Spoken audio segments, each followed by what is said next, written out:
Hello, guys. Happy to have you all here.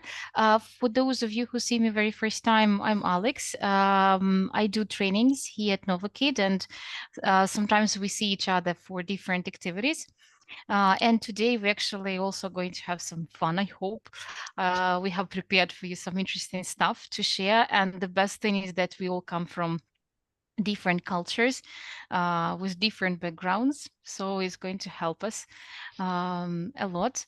So today we will talk about cultural stereotypes and how they influence our communication, what kind of problems or fun things it can cause, and then discuss a couple of real life cases, just in case you are wondering where this topic comes from and you want to go for a little bit of more reading on it. You can check out the book Culture Map by Erin Mayer. She's a very famous business consultant who has been in communication studies for quite a long time. Back in 2014, I'm too fast. Back in 2014, she wrote this book, and I wish I read this book way earlier because that would help me way more on my way when dealing with different cultures. And let me first put a little bit of cringe on you. Very old joke that's definitely some of you have heard. Alistair, can you read the first part about heaven? Is where the cooks are French, the police are British, the mechanics are German, the lovers are Italian. Oh, nice one. And everything else is organized by the Swiss. Thank you so much. You see, I promised you cringe. Here you go. Let's see. Mary Joy, can you read about the hell? All right. Hell is where the cooks are British, the police are German, the mechanics are French, the lovers are Swiss, and everything is organized by the Italians. Thank you so much. Of course, when we talk about different other, parts of this joke, definitely it's kind of cringy. However, it does bring us different sorts of cultural stereotypes that we bump into on daily basis, and some of them are true, some of them, of course, are not. However, they do influence how we communicate with each other, and sometimes how we feel about each other when we meet people from different countries. So all these definitely are the cultural and national, in fact, stereotypes. And for some people, cultural stereotypes, of course, are very offensive. We would say that they are inaccurate ideas that can offend many people and sometimes even provoke racism. For other people, they are just harmless jokes, stupid jokes, let's be honest, sometimes, that are based on some national identity or culture of the people coming from this or that country.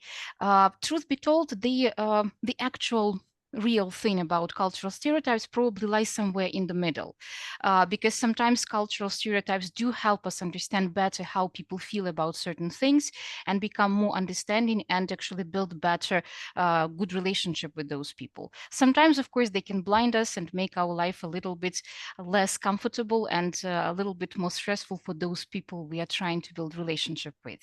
For example, one story that I overheard on Reddit, sometimes I like to go there and read some gossip stories, like, some people like to watch or read some crime stories. This is what I like to go on Reddit and read some gossip stuff. So there was a real story that one American dude shared about cultural stereotypes.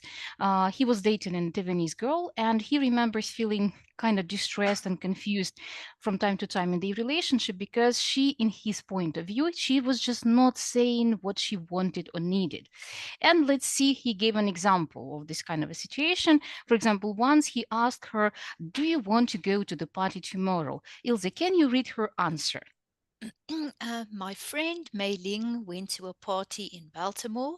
She said the people there got so drunk. Ha ha. Oh my God. Some guy even tried to give her a kiss.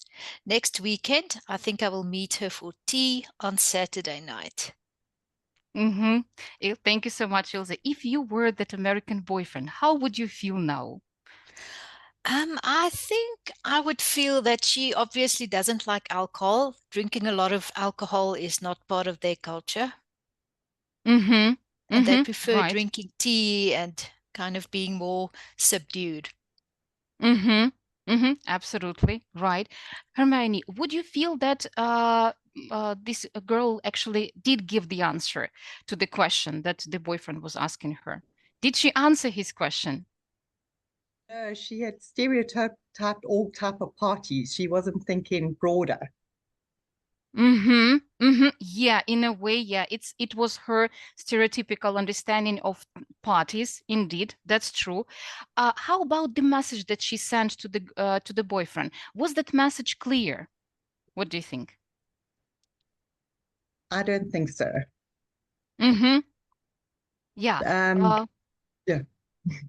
Most probably in his point of view, he was expecting a direct answer, yes or no. Yeah, I would like to go, or no, thank you. Maybe I'm busy with, let's say, exam preparation or something else. But indeed, he got kind of a story about her friend, and then her plans for the next Saturday, not even this weekend, right? So it's kind of vague. So what basically happened? He felt very upset, and at one point, he finally told her that he feels very uncomfortable when she gives answers in such a manner. And in her point of view, she was saying several times, exactly directly in her point of view, the things that she wanted or she didn't want to do. In fact, what happened, what she was saying was omitting the thing that she didn't want to do, that she expected not to do, and saying something different. So for her culture, to say directly no would be very offensive when it comes to the other party. So for her culture would be much more appropriate and much more polite to say a different thing, to focus people's attention on a different stuff, and then this way to give an understanding that, well, I don't want to do that thing that you invited me for. I want to do something else because maybe I have a wrong idea about this party, or maybe I'm busy with something else, or I just don't want to go. So that was her way of conveying the message. So he was expecting a straight answer, yes or no. She gave him this kind of a, long and very vague answer in his point of view. What basically happens if we talk about countries, expressing what they think and what they want, we can, in general, put all the countries on the scale where on one side there will be low context countries. These low context countries will be the countries where good communication is considered to be very direct, very precise, simple, and clear. If I say that it's interesting, I mean that it's interesting. I don't have any other things in my head about, instead of saying that it's interesting, I just, try to cover that it's embarrassing for me or I don't want to deal with it. Messages are expressed and understood directly. So what I say is exactly what I mean, exactly what I think. And if, for example, people from low context are giving any public speeches, they keep to do repetition several times, at least 3 times. They say, like, tell them what you're going to tell them, then tell them, and then tell them what you have told them. This way people will understand. So that's the low context communication. Very direct, very straightforward, understood directly how you are saying it. Now let's think what countries we can consider low context countries. Maybe some experience that you had. Maybe you think you come from such culture. Any ideas?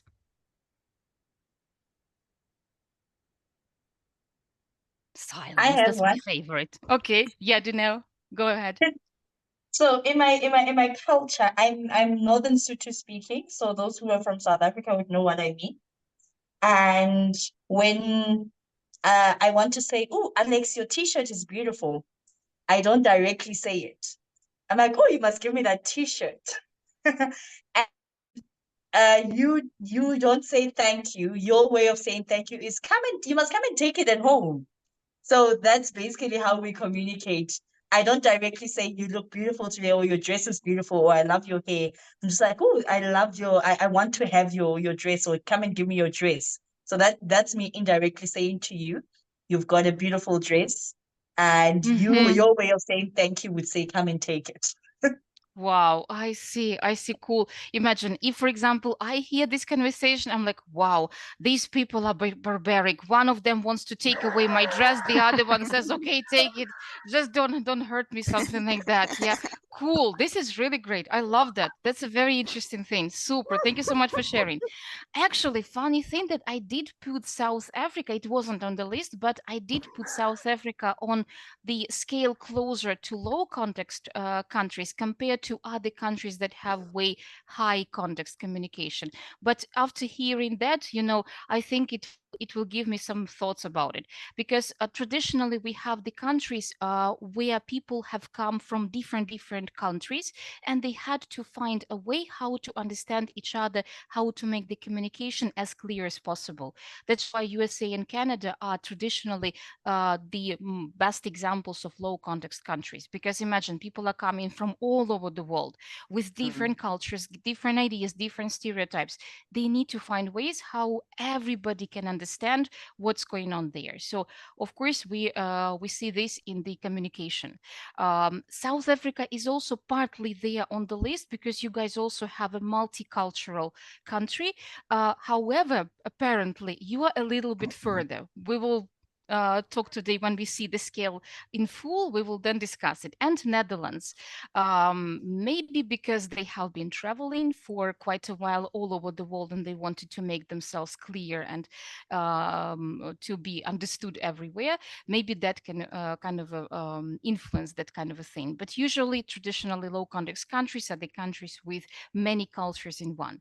And of course, opposite from low context countries, we have high context countries. This is where the communication, good communication in their point of view, is sophisticated, nuanced, and layered. If I want to say no, I will not say no directly to your face because it will be rude for you and for me as well. I will find ways how to make you understand that that I don't want to do something. Messages can be not only spoken but also sort of read between the lines. There was a very good comparison in the book Culture Map with the high context, that it's like long-term relationship, friendship or marriage. It's when you two know each other for too long, not too long, for quite a while, let's say not too long, and you already establish some jokes that only you two understand. You already establish some of the, kind of a codes that only you two understand when you are using those codes, and other people will not understand you. So these are high context countries. That's why messages are very often implied and not that plainly expressed. Traditionally, these are the cultures whose languages are very old. They have been around for such a long time, for like thousands of years. For these thousands of years, they were creating this, like baggage of extra meanings, extra ideas that are sort of hidden between the lines or behind the lines, whatever we can imagine. Any ideas? High context countries, which countries we can put there on the line? Japan. Mm-hmm. Absolutely. Right. Anything else? China. Mm-hmm. Yeah. Surely. Korea. Absolutely, Bruce. That's right. Guys, how about the Philippines? Where should we put them? For high context or for low context or somewhere in between? Guys from the Philippines, what do you think? High Of course, context, it. I think. High Mm-hmm. context. High context. Mm-hmm. Why do you think high context?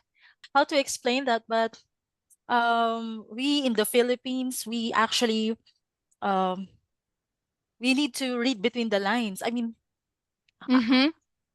Mm-hmm. we do not really like we do not express, or we do not we are not, most of us are to the, that's what I'm thinking. I see.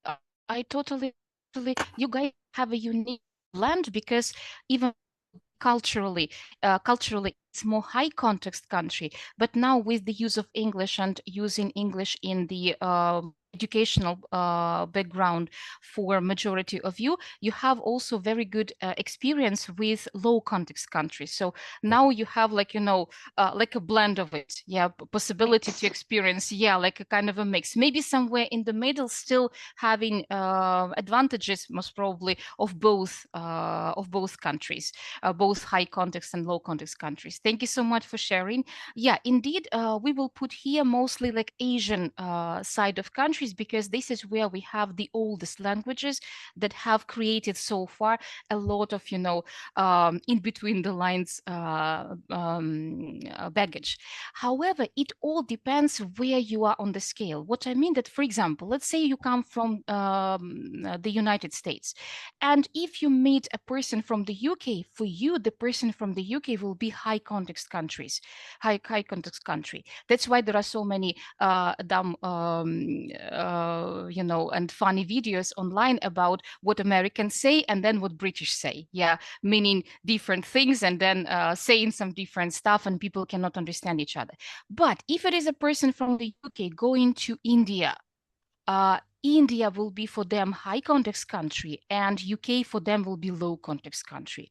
Person from India going to China or Japan, then person from India will be low context country for them, and high context country will be the country like Japan or Korea or China.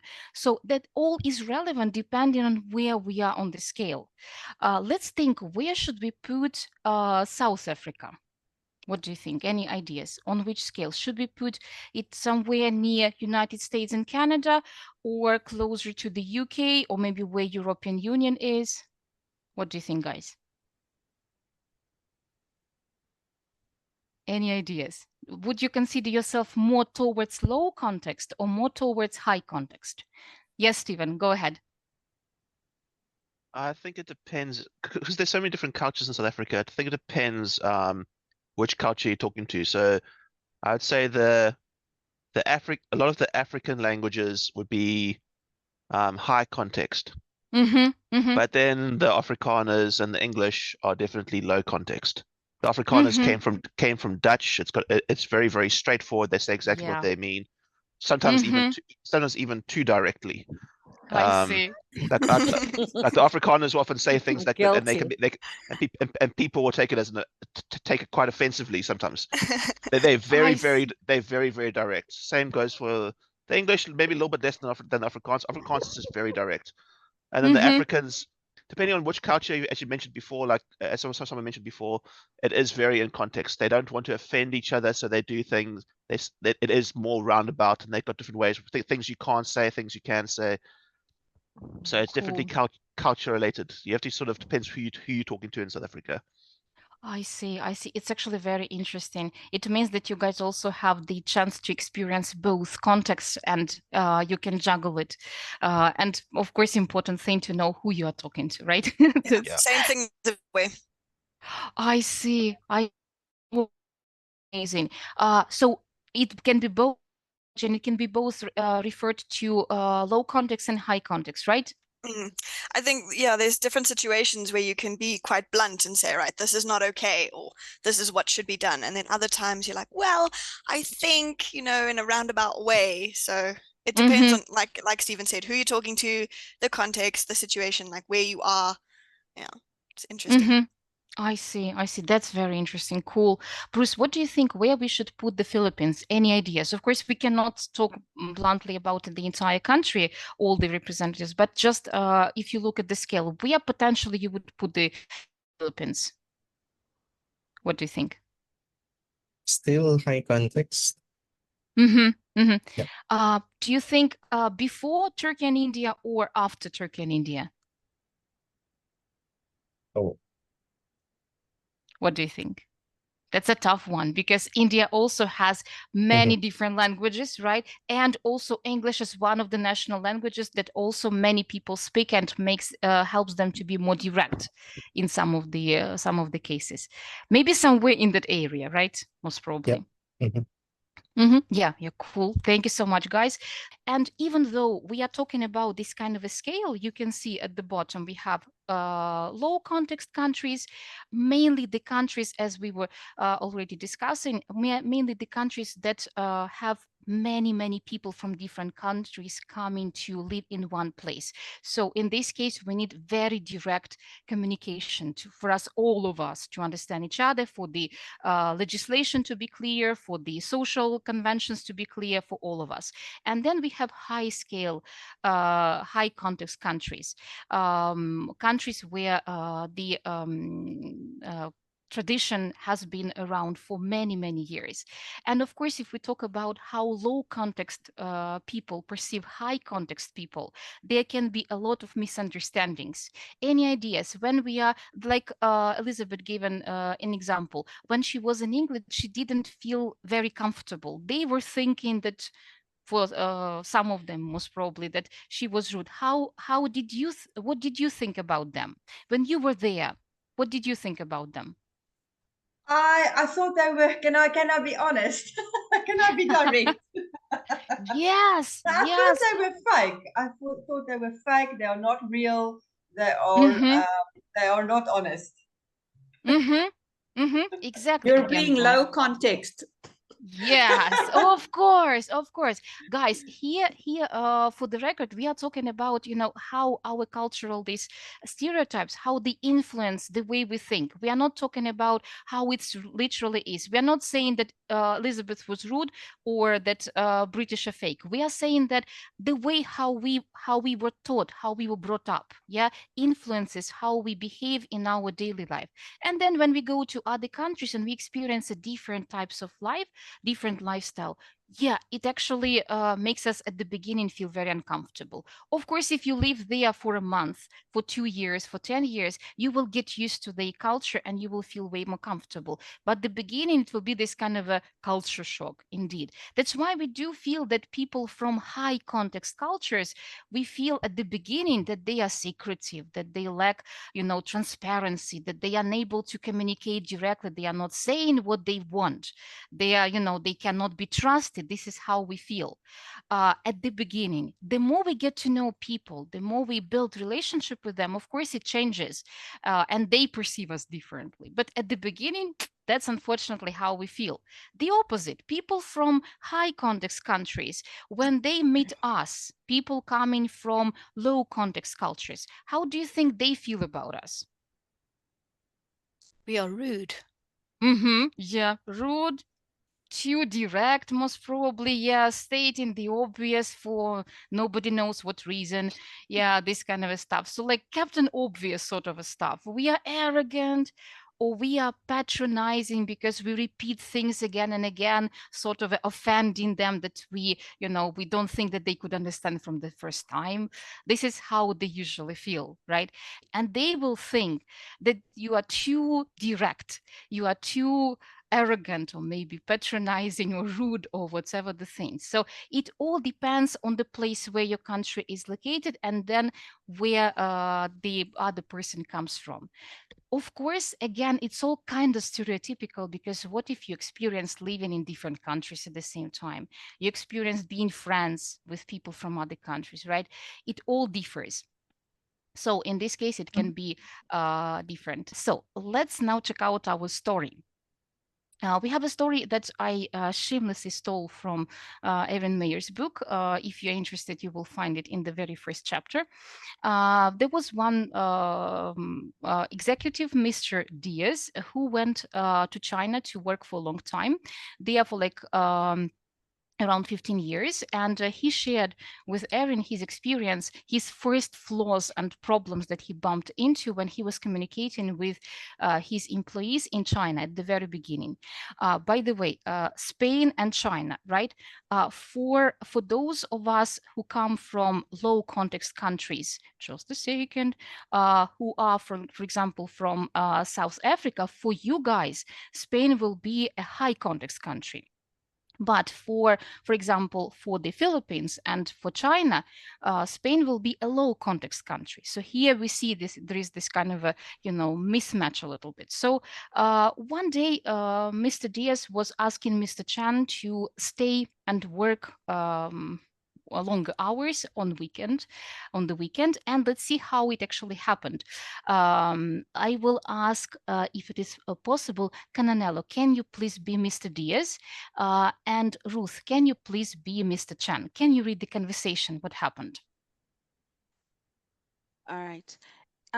It looks like some of us are going to have to be here on Sunday to host the client visit. I see. Can you join us on Sunday? Yes, I think so. All right, that would be a great help. Yes, Sunday is an important day. In what way? It's my daughter's birthday. How nice. I hope you all enjoy it. Thank you. I appreciate your understanding. I love you, ladies. It's amazing how you read it. You are really the best. Thank you so much. Now let's, we don't have enough time to send you to breakout rooms. That's why I will simply ask you directly. Rebecca, what do you think Mr. Diaz understood after this conversation? I think Mr. Diaz understood that Mr. Chen was willing to sacrifice being at his daughter's birthday to come in and work on the Sunday. So I think he was under the impression that Mr. Chen understood that it was an important meeting and that he would be there to help out on the day. Exactly. Because check this out. Remember, Spain is a relatively high context country. So what happens, Mr. Diaz didn't ask him directly if he can come and work on Sunday. What he did, he actually said, imagine, some of us are going to have to be here on Sunday. Isn't it a high context country? If this is said to me, I will not somebody. No, I have no problems with somebody. Perfect. I can do my own. I can mind my own business on Sunday, right? Yeah. So for Spain, it is a typical way to kind of engage in this kind of a conversation. However, Ilse, what did Mr. Chan understand? Well, he understood that since it's his daughter's birthday, he would be excused from attending work on Sunday. So he would not have to be there. That's why I said, thank you for understanding. Exactly. How he got that, he got, how nice. I hope you all enjoyed. This is this reading the air, right? It's like, oh, wow, you're wishing me to enjoy my daughter's birthday. Boom. Then I'm excused. I don't have to go for Sunday work. So that's a kind of a misunderstanding that they did bump into because for both of them, they did convey the messages, and each of them did get a very positive outcome from this conversation. And Mr. Diaz did share that it took him quite a while to understand that not always what people are saying, responding to the conversation, exactly what they mean. Sometimes you need to kind of listen more.